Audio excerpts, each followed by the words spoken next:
In today's video, we're diving into the ultimate career guide from choosing the right path to acing interviews, getting jobs with no experience, and succeeding in the long run. Let's start with the first step, choosing a career path you won't regret. So the first step I would advise to anyone looking to define a career path is, number one, you need to know what interests you. You don't need to fully know everything about yourself, but you need to have a sense of what exactly you want. For example, when I was looking to start my career, I wasn't exactly sure which industry or which sector. All I knew was I wanted to work in multinational, and I was intentional about it. So I would apply to different companies. I applied to oil and gas firms, I applied to consulting companies, I applied to other professional service companies. All I was just intentional about was I wanted to work in multinational. So an important step for you is you need to know a bit about yourself. You need to know what exactly you want, what exactly interests you. The second thing you need to do is you need to research industry leaders. And what does this mean? You need to have a picture of your future. There is this aspire to everything. I'm joking. But you need to have a picture of your future. For example, when you see yourself today, who do you see yourself becoming like? Obviously, you won't exactly follow the person's career journey. Like, it can't be word for word, step by step. No. But this person can serve as a light touch for you as you are going on your own journey. For me, it was people like Dr. Kunji, Dr. Adesayo. So I had an idea of like, okay, these people, they seem to be like, where exactly I'm getting to. So how exactly did they start their career journey? And it was me, just figuring out, okay, they took this step and they took this step and they took this step. You need to have a picture of your future. Where exactly are you looking at today? And you're like, I admire this person's career. I don't mind, taking snapshots or snippets of this person's experience to define my own career journey and my career path. The first thing you need to do is you need to conduct a gap analysis. And what exactly do I mean by a gap analysis? It means that you need to figure out, okay, now you have a picture of your future. Now you know someone that at least can inspire you or can help you or can guide you on this journey through their own experience, where exactly I am today. A gap analysis is simply saying that what's the difference or what's the gap between where I want to be in future and where I am today. Okay, so you now think of it. I want to be like Dr. Okonjo in future. I'm currently a recent graduate of economics. What exactly do I need to do between my current state now versus where I'm going? And this gap analysis will help you decide on, okay, so which jobs exactly am I applying to? Which master or postgraduate degree program am I applying for? Okay, which certifications should I be looking to sit for? Should I be looking to take? All of this will help you close the gaps. It will help you at least come up with a feasible next step to take in your career journey. The first thing you need to do is you then need to learn and upskill. So basically, like, I've identified all of these gaps. Okay, I need to take this master's. Okay, I need to know this. Great. The next step is now learning and upskilling yourself. I need to take this exam. The next step is going ahead to start taking the exam. And it's literally now closing the gap. Learning and upskilling yourself to close the gaps you have identified in point 3. The final and the fifth tip is take action and review regularly. So many people have done a lot of things, but they've never really taken action to take them to where they are going. And so what's the one you want to do is you want to make sure you are taking action. Have an accountability partner. Tell someone to say, okay, I actually want to go for my master's degree. You're my accountability partner that will help me, ensure that I'm taking the right steps at the right time. All of this will help you ensure that you're on track, help you ensure that there's still like a guiding light that is helping you make career decisions even up until you eventually get to where you are going. Now that you've chosen your career path, the next challenge is interviews. So let's deep dive into how to pass any job interview of your dream. The first is the most popular question: tell me about yourself. A good step-by-step procedure to answer the questions. First of all, you start with your name. So imagine I'm in an interview. Tell me about yourself. My name is Adesayo. I'm a graduate of Covenant University, or whatever university you graduated from. I'm a graduate of economics. You graduated with a first class or a second class, or I could even say I'm a first class graduate of economics from Covenant University. I'm a second class graduate of economics from Covenant University. So speaking of structure in practical terms, a good way to answer the tell me about yourself question is, first of all, start with your name. My name is Adesayo Luani. Then go ahead to your degree. I'm a first class graduate of economics from Covenant University. That's the second point. The third point, you want to emphasize any professional qualification, certificate, skills that, kind of better position you for that job. And then the last thing you want to put is anything that directly, shows that you have experience doing that job before. The second mistake I see people making is not matching their skills with the job they're currently applying for. So you see a job that is all about like data analysis, and then they ask, okay, what skills do you have that can help, match this job? And then you start talking about I love baking, I love event planning, I can sing. While all of these things are good and probably very nice in a talent audition, right? You're applying for a data analysis role, so you need to highlight skills like, okay, I'm good with like Excel, my Microsoft Excel skills is good, I have skills with like Python or SAP or things like that basically have to do with analyzing a lot of data. So please emphasize the skills that relate to the job you're applying for. So third mistake I see most people make is the lack of structure in the answers they give. And so you're asked the question of, tell me about the time when you've led an organization before. Then you go ahead to say, oh, I'm the first one of my family, I was one I take my brothers and my siblings to school, you just go ahead to ramble. At the end of the day, maybe the interviewer can get one or two things like, okay, this person has actually led his or her siblings before, but there is no clear story in which you answer that question, which is a very faulty one. A good way to answer is the popular STAR framework: situation, task, action, and results. Situation is basically saying what exactly is the context in which you're basically answering the question, what exactly happened there. The task is what was your responsibility. Action is what did you, and average result, what exactly came out of your action. I hope that makes sense. Now, the fourth mistake I've seen people make is weak body language, where you see people going to interviews and they're not just looking professional, for lack of a better word. See them going with, some of them are chewing gums, or they're behaving like this, so you just see them like slouching, like, I'm not sure, I don't know, and they just behave like they're having conversations with their friends or their parents. In a formal interview, this is absolutely wrong. In a formal interview, you should come looking clean.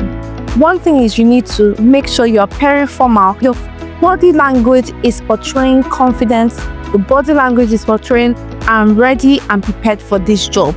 If you go and you're using filler words, looking unkept, you're chewing gum, you're just doing things that doesn't make you look professional, it signals the interviewer that maybe you're not interested in this job as much as it looks like. Now, the fifth and the final mistake I've seen people make that, just cut them off in the first or second stage of their interview is not asking questions. Now, I see it from two lenses. Number one is not asking questions from people that work in that organization today. Imagine if you know that, things around climate change, sustainability, things around finance, AI tech is important to your organization, right?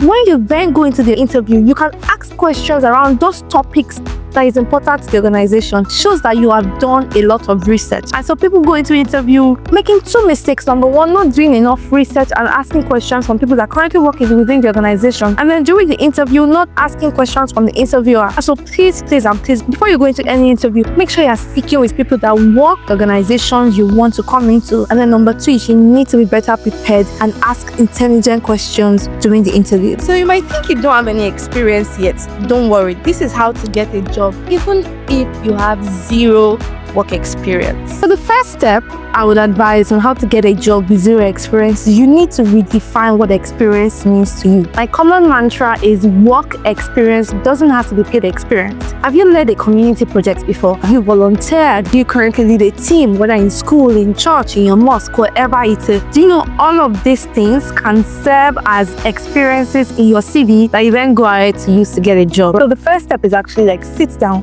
pause the video here and I think, what exactly have I done that makes me think I can do well in this job? And then write it all down on the paper. What you have done is you have taken the first step to putting yourself in the best position to get a job. Now, the second thing you need to do is you need to learn targeted skills. At the end of the day, I'm not going to lie to you, people that have worked in large multinationals, organizations, corporations, they maybe stand a better chance of getting the job, especially if it's a senior role. But one thing you need to do to make sure that you're not necessarily closing the door, shutting the door on yourself is you need to learn targeted skills. Are you applying to a technical job that requires specific skills? Maybe what you want to do today is you start upskilling yourself in those particular skills. Now, the third thing you want to do is you want to make sure you're building the relationships before you apply. Someone that I deeply respect said to me that if the first time you're knowing about the job is by the time like the job application comes out on the internet, then you're probably too late, right?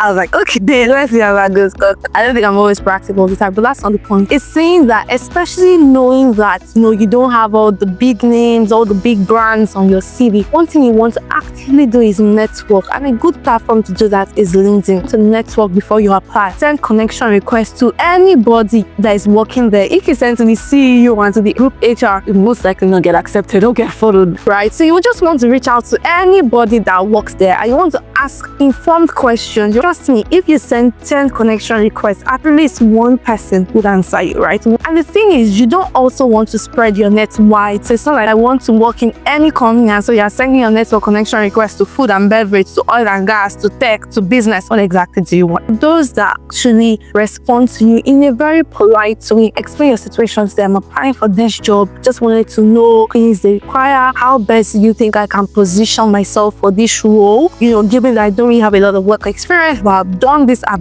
Both of you think of ways to position your ABC that will meet XYZ needs, right? So network before you apply. Now, the fourth thing you need to do is you need to start working on your CV and cover letter. A good CV and cover letter takes time to create, especially if you're just starting from scratch. If you want the full shebang, the full details on how to create a good CV, I'll link it again. Please go and watch the video. You need to create a first CV that other people can then help you look at, other people can help peruse. Because even if you do all of these things, the CV is the first interaction the HR has with you, right? And so you want to make sure you're even positioning your CV and cover letter right to make sure that you get called back for an interview, you get called back for a second interview, and then you land your job at the end of the day. So just make sure that you are ensuring your CV, your cover letter to the best of your ability showcases the skills you have and then positions you as the best for the job. Now, the fifth and final thing I'm going to leave you with today is apply smart, not everywhere. What exactly do I mean? At the end of the day, you just need that one role, that one job to give you the first chance to start building your work experience. And so you also don't want to just make sure you're applying to different unrelated fields. So think of it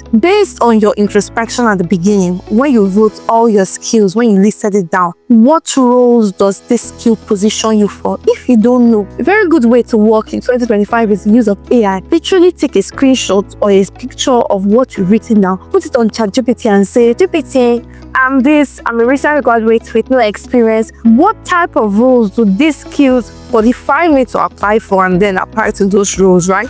Target or tailor your CV, your cover letter to these roles and then use it to the best of your ability. But think of it, apply smart. Don't apply everywhere. Tailor your CV and cover letter and then position it for those roles that you really want and then go after it. Finally, once you've gotten the job, here's how to succeed in your career and grow long term. Now, the first thing is understanding yourself. And I think this is very important because for you to position yourself to be successful, you need to clearly identify what are your strengths, what are your weaknesses, and what are the areas you still need to work on. Personally, for me, I identify my strengths to be, communication, for example, is one thing I'm good at. I'm very good at, organizing my words clearly and ensuring I convey it in a very clear and succinct manner. Now, I know that I also identified areas I wasn't as good at. So, for example, quantitative analysis is not necessarily my strongest point, but I'm aware of it, and so I can position myself to continuously develop in that area, right? To succeed in any career, one thing you need to do is you need to clearly identify what exactly am I good at? What do I need to improve on? And then be conscious and be intentional about improving the areas you're not good at, but then developing your strengths as well. Second thing you need to do is you need to understand the system. And what do I mean by that? Every career has what it takes to succeed in it. For example, if you're working in professional services like auditing, tax, and you're working for one of the big fours, you know that you need certifications like ICANN, you need certifications like CFA, ACCA to progress in that career, and that's just the way it works. So first of all, you need to understand the system you're currently in. What does it take to succeed in this system in terms of performance? What exactly is required of you during your appraisals to ensure that you're on track? Ask yourself this question: what is required of me to perform well above average? I need to make sure you know the specific numbers. If there is a number like a grading system, you need to know what number is average and what is excellent, and then aim for excellence. The third thing I would say on how to succeed in your career is you need to have a good person that can stand for you. I know some people will call it you need to have a mentor, you need to have a sponsor, all these things. I believe whichever word you want to frame it, I think is very important. A personal experience is there was a point in my career, like I mentioned, where I was just going through a tough time, and I even thought that, God was leading me to leave my job. It was that serious. And there was just this one person that came to say, Faith, I know you can do this. Now, here are the mistakes you are making. Here is a way you can correct it. And this person saw the good in me, even when at that point in time I couldn't really see good in myself. And what this will help you with is, number one, it helps you from making hasty decisions. The person is also able to bring clarity for you in situations where you're not necessarily sure of the next step to take. Now, the fourth thing I'm going to be sharing today on what to do to succeed, or what I did to succeed in my career, is you need to be able to come back from failure. Now, I know failure is a strong word, and I think it was Mrs. Bukola Owoshika that said that until you get to the end of the journey, until you get to your deathbed,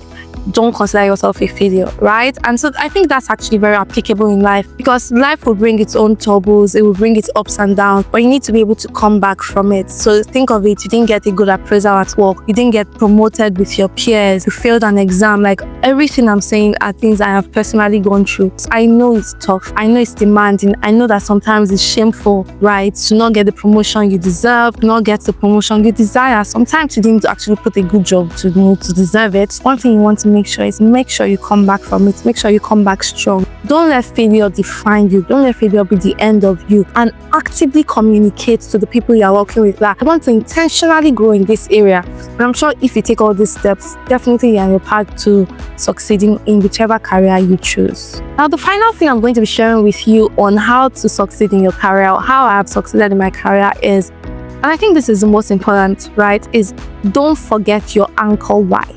Why exactly did you join this firm?